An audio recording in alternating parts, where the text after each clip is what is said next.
أشم أزج الحاجبين مفلج كحيل جفون أدعج العين أهدب. Ang ilong ni Propeta Muhammad ay matayog ang tuktok at maayos ang hugis, isang katangian ng kagandahan at kadakilaan sa mga Arabe. Ang kanyang mga kilay ay manipis, mahabang parang busog, at may malinis na agwat sa pagitan nila. Ang kanyang mga ngipin ay may magandang puwang sa pagitan ng mga gitnang ngipin. Ang kanyang mga mata ay likas na tila nakahilang ng kulay na parang kohl, maitim ng husto at malawak, na siyang pinakamagandang mata na nilikha sa sinumang tao. At ang kanyang mga pilik mata ay mahaba, makapal, at bahagyang baluktot, nagdadagdag ng kagandahan sa kanyang mga mata. Passion.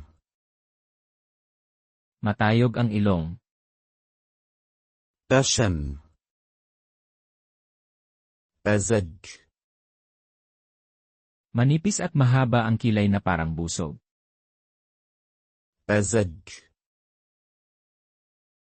Adaj. Napakaitim ng mata. Adaj. Lahdab. May mahabang pilik mata. Lahdab. أشم أزج الحاجبين مفلج كحيل جفون أدعج العين أهدب.